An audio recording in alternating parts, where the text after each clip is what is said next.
آپ نے کافی محنت کی ہے، کافی آپ حق و سچ کی بات بھی کرتے ہیں، آپ کی کوشش ہوتی ہے کہ انصاف ملے۔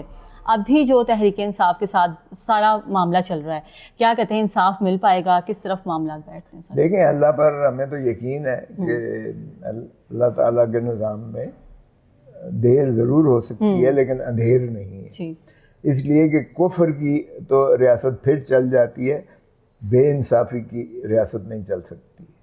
سو میں توقع بھی، ہم یقین بھی کرتے ہیں، توقع بھی ہے ہمیں کہ انصاف عدالتوں سے ملے گا، کیونکہ عدالتیں بنی ہی اس لیے ہوتی ہیں اور یہ اللہ تعالیٰ کے تفویض شدہ اختیارات ہیں جو قاضی جج یا قاضی القضات چیف جسٹس جو استعمال کرتا ہے، سو وہ اللہ کو جواب دہ ہیں۔ اور آپ نے دیکھ لیا کہ بھٹو سے ساتھ جس نے ظلم کیا اس کی ناش کو مکھیوں نے کھایا تھا۔ مولوی مشتاق جب مرا ہے تو اس کی ناش پر مکھیوں نے حملہ کیا اور ناقابل شناخت کالی سیاہ پھول کر ہو گئی تھی اور بھگدڑ میں کئی لوگ مرے تھے۔ تو اللہ نے اس دنیا میں عذاب بھی دکھایا اور اگلے جہان میں تو دوزخ ہے ہی ہے۔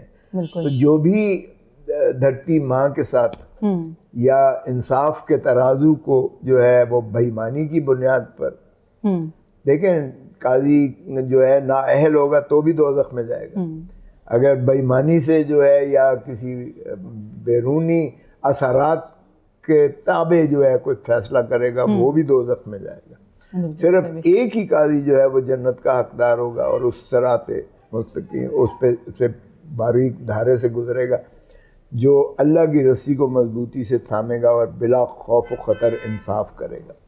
اور انصاف کا ترازو جو ہے اس میں کسی قسم کا جھول جو ہے وہ اللہ کو پسند نہیں ہے۔ تو مجھے یقین ہے کہ انشاءاللہ سبھی ہم مسلمان ہیں اور وہ یقیناً جانتے ہیں کہ دھرتی ماں کس چیز کی متقاضی ہے۔ لوٹنے والوں کو جن کو پھر چوتھی مرتبہ لا کر ان کو تاج پوشی کر کے ان کو پھر پاکستان کے اوپر بٹھا دیا گیا ہے، اور پھر جو ہے وہ اگر پھر جو ہماری دھرتی ماں جو ہڈیاں اب نوچنے کے لیے پھر یہ چوتھی مرتبہ یہ حکومت پر آ گئے ہیں، تو کوئی اپنی ماں کے ساتھ ایسے کرتا ہے؟ مجھے بتائیں پہلے۔ اگر ہم اپنی ماں سے بھی یہ اس طرح سے جو ہے اپنا نچوڑ کے لندن میں فلیٹس بناتے ہیں یا پیلسز بناتے ہیں یا دبئی میں ہم جو ایسٹس اور پراپرٹیز لے کے جاتے ہیں، او بھائی پاکستان کا آپ تو ساری دنیا میں اب پہنچے ہوئے ہو، چائنا میں اب فلاں جگہ بھیک مانگتے پھر رہے ہو، اپنی جائیداد اور دولتیں تو تم باہر دبئی میں بناتے ہو یا لندن میں بناتے ہو یا باہر بناتے ہو، سارے محلات بناتے ہو، تو کیوں کوئی آپ کو دے گا؟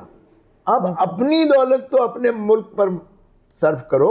اگر یہی اپنے یہ بس لے کر آ جائے نا پاکستان میں تو آئی ایم ایف کے سارے قرضے اتر جاتے ہیں اور فلاحی مملکت بن جاتی ہے۔ کوئی ان سے پوچھنے والا ہے؟ 1992 کا جو ورلڈ کپ جیتا تھا عمران خان نے، اس میں بہت کچھ اس نے سیکھا کہ شکست وہی ہوتی ہے جو شکست ذہنی طور پر تسلیم کرتا ہے، اور اس نے کہا میں نے کبھی شکست نہیں تسلیم کی۔ تو یہ فائٹر بناتی ہے آپ کو گیم جو ہے، اور اس کا ڈیفینیٹلی اگر اس کو ٹرانسلیٹ آپ کرتے ہو پریکٹیکل لائف میں، اچھی چیزوں کو لاتے ہو تو کوئی قباحت نہیں ہے۔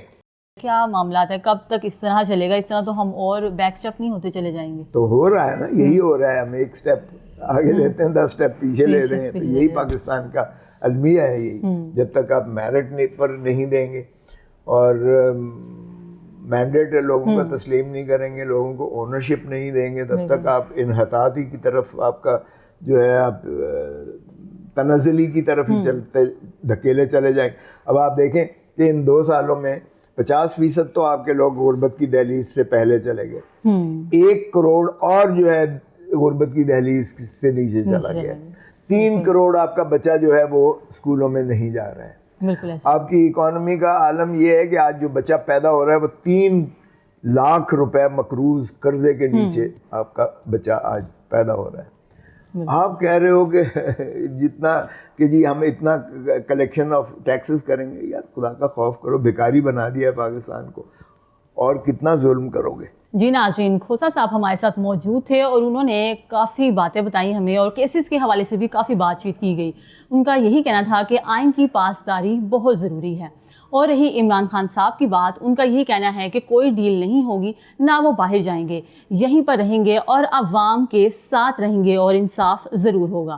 اسی کے ساتھ اپنی ہوسٹ عائشہ متین کو دیجیے اجازت۔ اللہ نگہبان۔